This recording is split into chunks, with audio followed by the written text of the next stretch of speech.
அமுதன் சட்ட அமைச்சர் நிர்மல்குமார் என்ன சொல்றாரு அப்படின்னா, அது 2 மாணவர்கள் பிரிவுகளுக்கு நடந்த சண்டை போதை விஷயம் கிடையாது அப்படின்னு மறுத்திருக்காரு.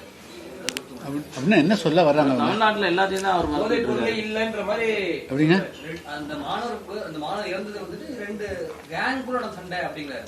அவங்க எதை வச்சு ஆய்வு பண்ணாங்க? எதை வச்சு ஆய்வு பண்ணார் அவரு? இல்ல அதுதான் பெரிய அதுவும் சட்டத்துறை அமைச்சரையா இப்ப நீங்க திமுகவை அப்படி பண்ணாரு அப்படி நீங்க கேள்வி கேட்டு பதில் சொல்ல வேண்டியவரே முதலமைச்சருங்க. இது இஸ் லா அண்ட் ஆர்டர்.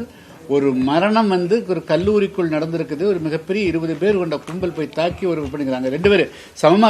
இவர் ஒரு படம் வச்சிருந்தாரா? அவர் படம் வச்சிருந்தாரா? 2 வீலர் போய்க்கிறாரு அமுதனும் இன்னொருத்தரும் அஜீஸும். அஜீஸை கீழே இறக்கி விட்டு போட்டு அமுதனை மட்டும் அடிச்சு கொண்டு வந்துருக்காங்க. இது எப்படி கோஷ்டி பெரிய குழு மோதலா வர முடியும்? அவர் குறிப்பிட்டு தாக்கப்பட்டிருக்கிறார்.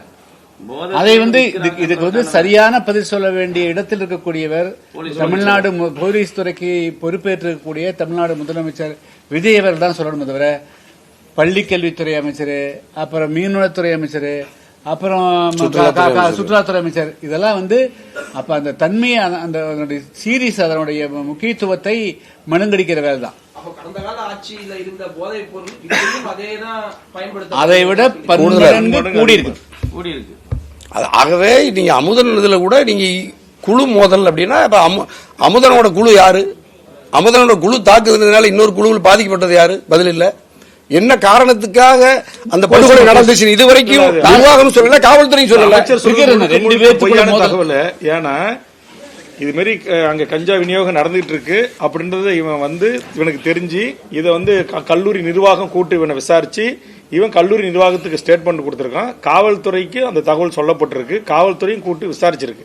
ஆக இது முழுக்க அங்கு அந்த பகுதியில் வித்த போதைப் பொருள் கஞ்சா உள்ளிட்ட நவீனமான போதைப் பொருள்களை இங்க அதிக அளவில் பயன்படுத்துறாங்கிறது இப்ப அந்த பகுதியை சார்ந்த பொதுமக்களே பேட்டி கொடுத்திருக்காங்க. இங்க போதை கலாச்சாரம் நிறைய இருக்கு, மயக்கம் போட்டு விழுறாங்க, அடிச்சுக்கிறாங்க, சண்டை போட்டுறாங்க அப்படின்னு.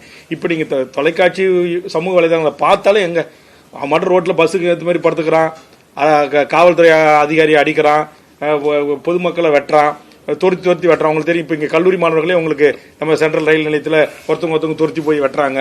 இப்ப நேற்றுக்கு திருவொற்றியூரில் நடந்தது அப்படிதான். ஆக மிகப்பெரிய ஒரு போதை மாபியாக்கள், போதை கலாச்சாரம் இன்னைக்கு தமிழ்நாட்டில் எந்த ஆட்சி காலத்தில் இல்லாத வண்ணம் இங்க கொடிகட்டி பறக்கிறது. அதனுடைய வெளிப்பாடு தான் இன்னைக்கு மனித உயிர்கள் இன்னைக்கு மலிவற்றதாக மாறி இருக்கிறது. அதனால கண்டிப்பா இதுக்கு பொறுப்பான முதலமைச்சர் கண்டிப்பா அவர் இது மீது கடுமையான நடவடிக்கை எடுக்கணும். இதுக்கு ஒரு பதிலை முதலமைச்சர் தான் சொல்லணும். ராஜ்மோகன் சொல்றதையோ சம்பந்தப்பட்ட நிர்மல்குமாருக்கோ அது பொறுப்பு இல்லை. அந்த இன்டெலிஜென்ஸ் ரிப்போர்ட் உள்ள சட்ட ஒழுங்கு எல்லண்டோவை மெயின்டைன் பண்ற இந்த நாட்டுடைய முதலமைச்சர் தான் இதற்குரிய பதிலை சொல்லணும். நன்றி. Okay, thank you. கர்நாடகா தமிழ்நாடு எதிராக மேகதாண்டு காட்டுறாங்க, தமிழருக்கு எதிர்த்து போராடுறாங்க. கர்நாடகா 3 பேர் சுட்டு கொண்டு இருக்காங்கல்ல, இல்ல இருக்கும். இவங்க மேகதாட்டு அருகில தான் நடந்திருக்கு. அதனால மேகதாட்டு அருகே யாரா வந்தாங்களா தமிழர்கள் அப்படின்ற அடிப்படையில கூட ஒரு அச்சத்தை உருவாக்குறதுக்காகவே கூட இந்த திட்டமிட்ட இந்த படுகொலையா கூட இது இருக்கலாம். அதனால கர்நாடகா செய்யறது மேகதாட்டிலையும் அநியாயம் அக்கிரமம். நமக்கு உச்சநீதிமன்றம் காவேரி நதி யாரும் சொல்லியும் தண்ணீர் திறந்து விடுறது அநியாயம் அக்கிரமம். இந்த மாதிரி பேருந்துகளை கொளுத்துறது, தமிழர்கள் அடிக்கிறது, வீடுகளை தீக்கரையாக்குறது, உச்சநீதிமன்றம் கடந்த காலங்களில் பாதிக்கப்பட்ட மக்களுக்கு வழங்கிய நிதியை தர மறுக்கிறது, இது முழுக்க ஒரு இன வெறியுடன் தமிழர்களை கர்நாடக அரசு கையாளுகிறது. இதையும் இனியும் நாங்கள் பொறுக்க முடியாது. இதற்கான ஒரு கவுண்டர், இதற்கான ஒரு எதிர்வினையை தமிழ் சமூகம் ஆற்றும். தமிழ்நாட்டில் இருக்கிற ஒத்த கருத்துள்ள அரசியல் கட்சிகள், அமைப்புகளை அணிதிரட்டி விரைவில் இதற்கான தக்க பாடத்தை நாங்கள் கர்நாடகத்துக்கு புகட்டுவோம். இனியும் பொறுப்பதற்கு இல்ல. எத்தனை உயிர்களை நாங்கள் பலி கொடுப்பது சொல்லுங்க? தமிழ்னா செத்துக்கிட்டே தான் இருக்கணுமா? எங்க வீடுகள் என்ன எழுவிடாதான் இருக்கணுமா? அப்ப இதுக்கு ஒரு முடிவை நாங்க கட்டுவோம். 91லிங்க அப்ப இதே மாதிரி காவிரி பிரச்சனை வந்த போது மாண்டியா மாவட்டத்தில் ஆயிரக்கணக்கான தமிழர்கள் தமிழ்நாட்டிலிருந்து போய் பல வருஷங்களாக அங்க கரும்பு விவசாயம் பண்ணுகிறாங்க. அத்தனை குடும்பங்களையும் அடிச்சு விரட்டினாங்க. அவங்க வீட்டில் வரும்போது துணிமணியும் கூட ஒன்று கட்டின துணியோட தான் வெளியே வந்தாங்க.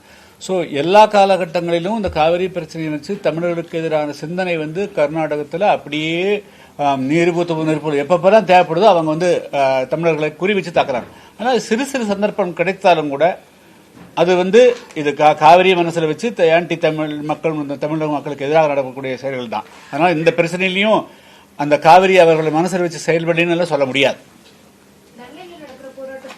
விஷயங்களை வலியுறுத்தி இல்ல முக்கியமா வந்து நெல்லையில் நடக்கூடிய போராட்டம் மாஞ்சோலை மாஞ்சோலை தேயிலை தோட்ட தொழிலாளர்களுடைய பிரச்சனையும் மேகமலை இருக்கக்கூடிய ரெண்டு எந்த பிரச்சனைங்க